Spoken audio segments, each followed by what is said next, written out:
Hi friends, అందరికీ good morning. ఈ రోజు అయితే నేను పప్పుచారు చేద్దాం అనుకుంటున్నాను. ములక్కాయ వేసి ఎలా చేస్తాను అనేది చూపిస్తా చూడండి.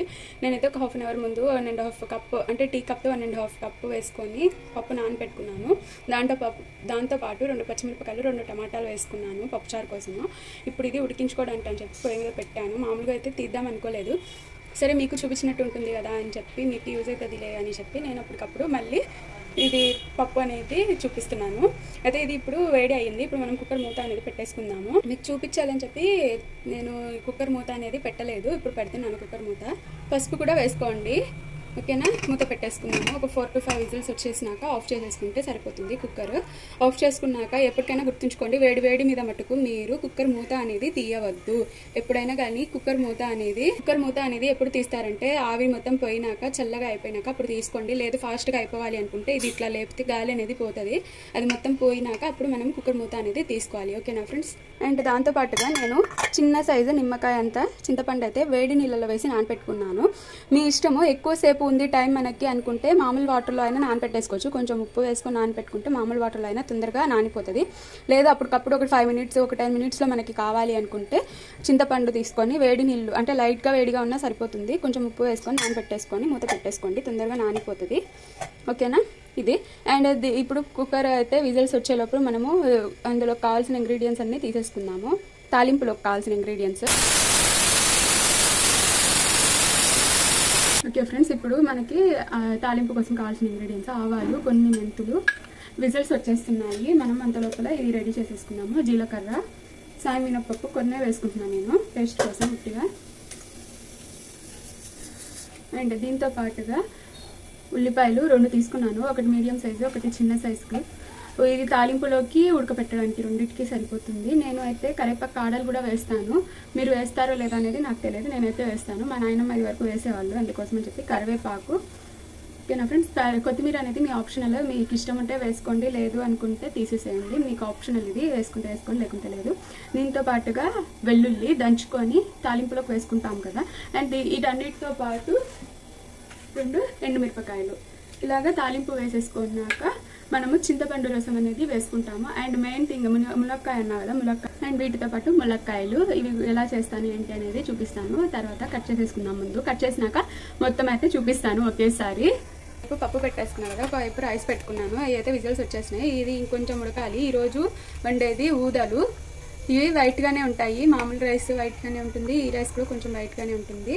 మీకు క్లియర్గా చూపించాలి అనుకుంటే కనిపిస్తుందా? అదండి, అక్కడక్కడ కొంచెం బ్రౌన్ టైప్లో ఉంది కదా, అది ఊదలు. అన్నం అయితే గంజి తీసేసినాక అప్పుడైతే నేను స్టార్ట్ చేస్తాను. పప్పుచారు చేసే విధానము, ప్రాసెస్ మొత్తం చూపిస్తాను నేను మీకు. ఫ్రెండ్స్, ఇప్పుడైతే గంజి అయితే తీసేసుకున్నాము. కొంచెం ఎక్కువ వస్తే నేను పప్పుచారులో కూడా వేసుకుంటాను. గంజి అనేది బాగుంటుంది టేస్ట్. మనం ఏదైనా పులుసులు, చారులో కన్నా పులుసులు, పప్పుచారు వీటిలోకి వేసుకుంటే టేస్ట్ అనేది బాగుంటుంది. నేను తాగుతా కాబట్టి ఈ గిన్నెలోకి తీసుకుంటే మనకి ఎంత వస్తుందో చూసుకొని దాన్ని బట్టి వేసుకుంటాను. మనం చింతపండు పులుసు వేస్తాం కదా, అది వేసేసినాక మామూలు వాటర్ క్వాంటిటీ చూసుకొని వేసుకునేటప్పుడు ఇది ఎంత వేయాలి అనేది చూసుకొని వేసుకోండి. నేను ఇలా చేతుల మీదనే తీసుకుంటాను గంజి, మీరు చూసి తీసుకోండి. అంటే కొంతమందికి రాదు తీయడము చేతుల మీద, ఏదైనా పెట్టి హైట్ మీద పెట్టుకొని తీసుకోండి, ఓకేనా. ఇవ్వండి ఫ్రెండ్స్, గంజి అయితే ఇది వచ్చింది. ఇందులో నుంచి నేను కొంచెం తీసుకొని కొంచెం పప్పుచారులోకి వేసుకుంటాను, యాడ్ చేసుకుంటాను వాటర్కి బదులుగా. అయితే టేస్ట్ ఎలా ఉంది అనేది చెప్పిస్తాను కుదిరితే, లేదంటే తర్వాత మామూలుగా టేస్ట్ చేసినప్పుడు ఉప్పు కారాలు మొత్తం సరిపోయాయా లేదా అనేది చూసుకొని వేసుకోండి. నేను వేసేటప్పుడు చూపిస్తాను మీకు, మళ్ళీ చెప్తున్నాను ఎందుకన్నా మంచిది అని. ఉప్పు కారాలు చూసి వేసుకోండి, మీరు తగినంత వేసుకోండి. నేను ఇంత వేస్తున్నాను అంత వేస్తున్నాను చెప్పంగాను మీరు అంతా వేసేసారనుకోండి, ఎక్కువ తినే వాళ్ళు అయితే తినగలరు. మేము కొంచెం ఎక్కువనే తింటాము, ఈ మధ్య తగ్గించేసాము ఉప్పు కారాలు. నేనైతే మామూలుగా వేస్తున్నాను. కొంతమంది సప్పగా తినేవాళ్ళు ఉంటారు. ఈ మధ్య చాలా వరకు తగ్గింది మాకు కూడా ఉప్పు కారాలు అనేవి. అయినా మీ తగినంత మీరు వేసుకుంటే ఏమవుతుందంటే పప్పు క్వాంటిటీని బట్టి, తర్వాత మీరు తినేదాన్ని బట్టి చూసి వేసుకోండి ఉప్పు కారం అన్నీ, ఓకేనా ఫ్రెండ్స్. మీకు తెలియదు అనుకుంటే మీ పక్కన పెద్దవాళ్ళు ఎవరైనా ఉంటారు కదా, వాళ్ళ హెల్ప్ తీసుకోండి. ఇట్లా వేసుకుంటున్నాను, ఇంత గ్లాస్ వేస్తున్నాను రైస్ అంటే అంత గ్లాస్ వాటర్ వేసుకోండి. లేదంటే ఇట్లా గంజి తీసేదైతే, గంజి తీసిన రైస్ అయితే సూపర్గా ఉంటుంది మనకి.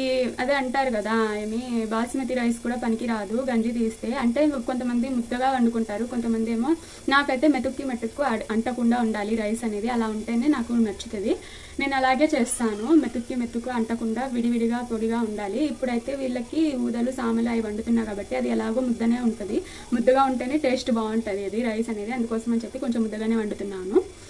కొంచెం అంటే వాటర్ క్వాంటిటీ అనేది ఎక్కువ పడుతుంది అంతే. అందుకనే గంజి కూడా ఇంత అంటే మీరు ఏమంటారో తెలియదు, మేము పల్చగా కాకుండా కొంచెం ఇదిగా ఉంది. మేమైతే గాఢ అంటాము, అంటే ఎక్కువ ఇది వచ్చింది అని. పతలాగా అంటే పతలాహే అంటాము. ఇది నాకు తెలిసినంత వరకు ఇది ఇప్పుడు ఎక్కువ అంటే వైట్ రైస్ కన్నా ఊదలు వైట్ రైస్ రెండు కలిపి చేసాం కాబట్టి ఇది కొంచెం అలాగే ఉంటుంది గంజి అనేది. ఓకేనా ఫ్రెండ్స్, ఇప్పుడైతే ప్రాసెస్ అయితే చూసేద్దాము తాలింపు కోసం ఏమేమి కావాలి అనేది. ఇంకోటి పప్పు దించేసి పక్కన పెట్టేసుకున్నాము. ఇప్పుడు మనము గాలిపోయే వరకు పప్పు దించేసి పక్కన పెట్టేసుకుంటున్నాను. ఇప్పుడు ఇది చల్లారినాకే నేను తీస్తాను, ఎందుకంటే నాకు టైం సరిపోతుంది. నేను వండేలోపు నేను అవన్నీ కట్ చేసుకొని వచ్చేలోపు గాలి అనేది పోతుంది, ఇది వేడిగా ఉంది కాబట్టి. ఓకేనా ఫ్రెండ్స్, ఇప్పుడు కుక్కర్ అయితే చల్లగా అయిపోయింది. ఇప్పుడు తీసేసుకుంటున్నాను. చూసారా ఎంత మంచిగా ఉందో పప్పు. వాటర్ అయితే తీసేసుకొని దింపేసుకున్నాము. దాని తర్వాత ములక్కాయలు ఉడకబెట్టేటప్పుడు వేసుకోవాలి. అండ్ తాలింపు కావాల్సిన ఇంగ్రీడియంట్స్ ఉల్లిపాయలు కట్ చేసేసుకున్నాను, వెల్లుల్లి, కొత్తిమీర, కరివేపాకు ఆడలు. ఇవ్వండి ఫ్రెండ్స్, పప్పు చారులో వేసుకుంటాను నేను क्या नहीं तो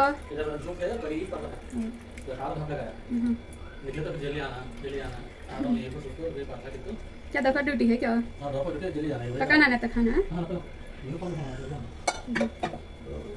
ఫ్రెండ్స్. పప్పు వాటర్ కూడా ఇందులోనే పోసేసుకున్నాను. ఇప్పుడైతే మనము ఇందులో ఇది ఉప్పేసుకున్నాం.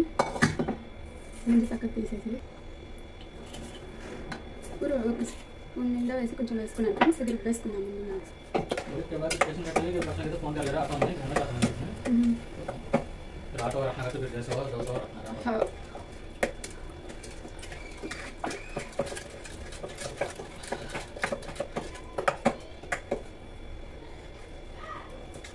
ఫ్రెండ్స్ ఇట్లా రుబ్బేసేసుకొని ఇందులోనే చింతపండు రసము ఆ గంజి వేసేసుకొని ములక్కాయలు వేసి ఉడికించుకుంటా ఉన్నాము. ఒక పక్కన తాలింపు పెట్టేసుకుందాం.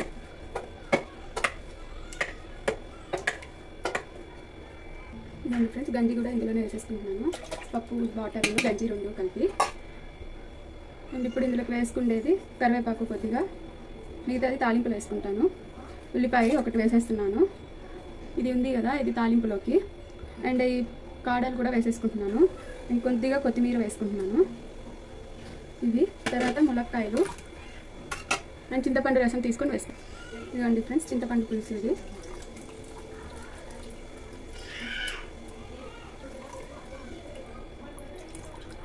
మంచిగా తీసేసాను చింతపండు పులుసు కూడా. అండ్ ఫ్రెండ్స్ ఇప్పుడు ప్రస్తుతానికి నేను 1 స్పూన్ వేసుకుంటున్నాను. మనం వేసుకొని కొంచెం వేసుకుంటున్నాను, తర్వాత చూసి వేసుకున్నాము. అండ్ ఫ్రెండ్స్ ఇట్లా కలిపేసుకొని ఇప్పుడు పొయ్యి మీద అయితే పెట్టేసుకున్నాము. ఒక సైడ్ తాలింపు కోసం పెట్టుకున్నాము. ఈ ములక్కాయలు కొంచెం లావుగా ఉన్నాయి కదా, తొందరగా ఉడుకుతాయి ఇట్లా ఉంటే. అందుకోసము తర్వాత మనము తాలింపు వేసుకున్నప్పుడు వాటర్ క్వాంటిటీ అనేది చూసుకొని వేసుకుంటే మనకి సరిపోతుంది. ఓకే ఫ్రెండ్స్, స్టవ్ అయితే ఆన్ చేసేసుకొని కుక్కర్ అయితే పెట్టేసుకున్నాం. ఒక మనం తాలింపు వేసుకునే లోపల ఇది మరుగుతూ ఉంటుంది. ములక్కాయలు అనేది మరుగుతాయి కదా, అందుకోసం అని చెప్పి. పచ్చగా నూరుకున్న వెల్లుల్లి కూడా ఉంది ఫ్రెండ్స్. ఇప్పుడు తాలింపు వేసేసుకుందాం. స్టవ్ అయితే ఆన్ చేసుకున్నాం ఫ్రెండ్స్. ఇప్పుడు డేక్ష అయితే పెట్టేసుకున్నాము.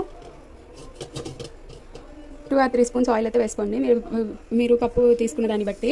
1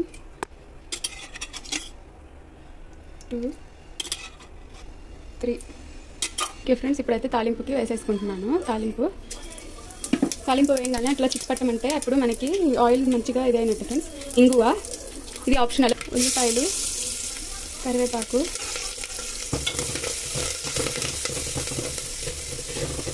దీంతో పాటుగానే వెల్లుల్లి పచ్చగా నూరుకున్నాను ఫ్రెండ్స్. వెల్లుల్లి కూడా మరీ ఎక్కువ నూరాల్సిన అవసరం లేదు, ఇందులోకి ఇలా నూరుకుంటే సరిపోతుంది. వేసుకునే వాళ్ళు ఇందులో కూడా వేసుకోవచ్చు పసుపు, మీ ఇష్టము. స్మెల్ అయితే భలేగా వస్తుంది. కొంచెం మంచిగా దూరగా వేగే వరకు వేయించుకోవాలి ఫ్రెండ్స్. ఇది ఉల్లిపాయ అనేది కొంచెం ఎర్రగా రావాలి, అప్పటి వరకు వేయించుకోవాలి ఆయిల్లో. మనకి ఇంగువ బాగుంటుంది టేస్ట్ కూడా. ఇంగువ వాసన ఏమనిపించదు, టేస్ట్ తినేటప్పుడు ఏమనిపించదు. ఇంగువ వేసుకునే వాళ్ళు వేసుకోండి. ముందు అలాగే ఎలాగ ఉంటుందేమో అని వేసేవాళ్ళం కాదు, మేము ఇప్పుడు వేసుకుంటున్నాము. ఇంగువ అయితే టేస్ట్ కూడా బాగుంటుంది. పులిహారలోకి కానీ, పచ్చళ్ళ తాలింపులోకి కానీ, అంటే నిల్వ పచ్చళ్ళలోకి కాదు, మామూలు పచ్చళ్ళలోకి అయితే వేసుకుంటాను. నిల్వ పచ్చడి అయినా కానీ టమాటా పచ్చడి, పండుమిరపకాయ పచ్చడి ఒక 10 days 15 daysకి మనము వేసుకుంటున్నాము అనుకున్నప్పుడు వేసుకోవచ్చు. మొత్తంగా వేసుకోం మేము ఇప్పుడు. నేను పచ్చళ్ళు కూడా చేసి పెట్టున్నాను చూడండి ఒకసారి. టమాటా పచ్చడి, పండుమిరపకాయ పచ్చడి అయితే ఇంకొంచెం ఎర్రగా రావాలి. ఇప్పుడు కలర్ చేంజ్ అయింది కదా, ఇంకా చేంజ్ అవ్వాలి. పప్పు చూడండి అటు ఉడుకుతూ ఉంది. ఇది వేడి అవ్వగానే ఇది ఎర్రగా అవ్వగానే కొన్ని వాటర్ వేసుకొని ఆ పప్పు కూడా ఇందులోనే వేసేసుకున్నాను. అది ఒకవైపు మరుగుతూ ఉంటుంది కదా అని పెట్టేశాను.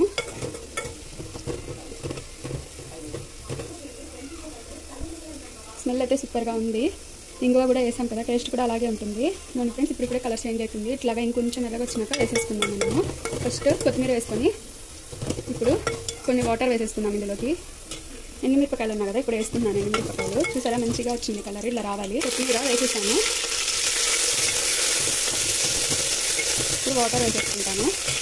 ఇప్పుడు వాటర్ అయితే వేసేసాను. ఇప్పుడు ఇది మనకి ఆ పప్పు అనేది వేసుకుంటాం కదా, మనకి క్వాంటిటీ చూసుకొని ఈ వాటర్కి అది సరిపోతుందా లేదా అనేది ఇప్పుడు చూసుకొని వేసుకోండి. చూసారా పప్పు అప్పుడే మరుగుతూ ఉంది. అది ఇందులో కలిపేసుకుందాము మనము. కలిపినాక చూపిస్తాను, ఒక చేత్తో కుదరదు కదా అందుకోసము. ఇందులో వేడిగా ఉంది. చూసారా ఎంత కలర్ఫుల్గా ఉందో. ఇప్పుడు ఇందులో వేసేసుకుందాము. ఇదైతే ఇదిగోండి ఫ్రెండ్స్, నేనైతే పప్పు ఇందులోకి మార్చేసుకొని వాటర్ ఇందాకలో వేసిన చెంపుతోనే ఇంకో గ్లాస్ వేసుకున్నాను, ఇంకో చెంపు వేసుకున్నాను. ఇప్పుడైతే ఉప్పు కారాలన్నీ చూసేసుకొని ఇప్పుడే వేసేసుకోండి. లేదు సాంబార్ పౌడర్ వేసుకుంటా అంటే సాంబార్ పౌడర్ ముందు వేసేసుకొని కారం చూసుకొని దాన్ని బట్టి వేసుకోండి కారం అనేది. ఓకేనా ఫ్రెండ్స్, కారం అనేది చూసుకొని వేసుకోండి. సాంబార్ పౌడర్ వేసుకుంటా అంటే సాంబార్ పౌడర్ అనేది వేసేసుకొని దాన్ని బట్టి చూసుకొని కారం అనేది వేసుకోండి. ఎందుకంటే సాంబార్ పౌడర్లో కూడా కారం ఉంటుంది కాబట్టి. ఇది ఉడికి వాటర్ ఫార్మేషన్ ఇది పైన ఉంది చూడండి, ఇది మొత్తం పోయి ఎర్రగా రావాలి, స్ప్రెడ్ కావాలి, ఆయిల్ మొత్తం పైకి వచ్చేసేయాలి. అప్పటి వరకు ఉడికించుకోవాలి మనము పప్పు అనేది. లాస్ట్లో కూడా చూపిస్తాం, ఇంకా వేయాల్సిన అవసరం లేదు ఏమి. ఉప్పు కారాలు చూసుకొని ఇప్పుడే వేసేసుకోండి. ఓకేనా, నేనైతే ఏం కన్సిస్టెన్సీ తీసుకున్నానంటే ఇట్లా తీసుకున్నాను. అది మరిగే కొద్దీ ఇంకొంచెం ఇదిగా అవుతుంది, పతలాగా ఉంది కదా ఇప్పుడు మరీను, అలా లేకుండా ఇంకొంచెం ఇదిగా అవుతుంది, గాఢగా అవుతుంది. మేమైతే గాఢ అంటాము, పతలాగా లేకుండా ఉంది అంటే. ఇంకొంచెం పతలాగా కాకుండా ఇలాగా వేసుకుంటున్నాను నేను. మీరు కొంచెం ఇదిగా తినే వాళ్ళైతే కొంచెం వాటర్ అనేది తక్కువగా వేసుకుంటే సరిపోతుంది. అంటే కొంచెం పప్పు ఎక్కువ తగలాలి అనుకుంటే, మేము కొంచెం పతలాగా ఎక్కువ కావాలని చెప్పి పతలాగా చేస్తున్నాను. పప్పుచారు మరిగేటప్పుడు ఇట్లా పెట్టుకోండి. ఉల్టాగా పెట్టుకుంటే పొంగు అనేది వచ్చినప్పుడు మొత్తం కింద పడిపోతుంది. ఇట్లా పెట్టుకొని మనం చూసుకుంటా ఉంటే జాగ్రత్తగా మంచిగా స్టీమ్ అనేది అందులోనే పడుతుంది కాబట్టి మనకి తొందరగా పప్పు అనేది ఉడికిపోతుంది. అండ్ దాని తర్వాత పచ్చి వాసన అనేది ఉండదు. ఓకేనా, పప్పు ఉడికేటప్పుడు కూడా సిమ్లో పెట్టుకొని ఉడికించుకోండి ఫ్రెండ్స్ ఇట్లాగా. ఓకేనా, ఎందుకంటే సిమ్లో ఉడికితే టేస్ట్ కూడా బాగుంటుంది పప్పుది, అందుకోసమని చెప్తున్నాను ఇన్నిసార్లు. ఓకేనా, మళ్ళీ లాస్ట్లో చూపిస్తాను ఫ్రెండ్స్, ఎందుకంటే మొత్తం చూపించాలంటే వీడియో లాంగ్ అయిపోతుంది, కొంతమంది బోర్గా ఫీల్ అవ్వచ్చు. నా ఛానల్ని లైక్ చేయండి, షేర్ చేయండి, సబ్స్క్రైబ్ చేసుకోండి ఫ్రెండ్స్. మీకు అందరికీ యూజ్ అవుతుందని కష్టపడి చేసి పెడుతున్నాను రోజు నేనైతే. Okay friends, thank you. మళ్ళీ లాస్ట్లో చూపిస్తాను పప్పు చారు ఎలా ఉడికింది ఏంటి, ఎలా వస్తే మొత్తం ఉడికినట్టు, ములక్కాయలు ఉడికాయా లేదా అనేది కూడా చూపిస్తాను. ఫ్రెండ్స్ చూసారా ఎలా ఉడుకుతుందో, ఆయిల్ అనేది ఫైమ్ అవుతుంది, ములక్కాయ కూడా మంచిగా ఉడికిపోయింది. మీకు ఎలా తెలుస్తుంది అంటే ఇట్లా ములక్కాయ తీసుకొని ఇట్లా నొక్కి చూసుకుంటే, నొక్కుపోతుంది అనుకుంటే మనకి ములక్కాయ ఉడికినట్టు. మీరు వేడి మీద పట్టుకోలేను అనుకుంటే ఏం చేస్తారంటే ఇట్లా స్పూన్ తీసుకొని ఇట్లా నొక్కి చూడండి, ఇలా నొక్కి చూస్తే నొక్కుపోతుంది అనుకుంటే ములక్కాయ ఉడికిపోయినట్టు. ఓకేనా ఫ్రెండ్స్, ఇంకా ఇంతే. ఒకసారి ఉప్పు అవి చూసుకొని ఆఫ్ చేసేసుకుంటే సరిపోతుంది. ఇంకా ఉప్పు ఏమైనా తక్కువ ఉంటే ఇప్పుడైనా వేసేసుకోవచ్చు, వేడి మీద కరిగిపోతుంది ఉప్పు అనేది. ఓకేనా ఫ్రెండ్స్, నా ఛానల్ని లైక్ చేయండి, షేర్ చేయండి, సబ్స్క్రైబ్ చేసుకోండి friends. Thank you, bye, take care.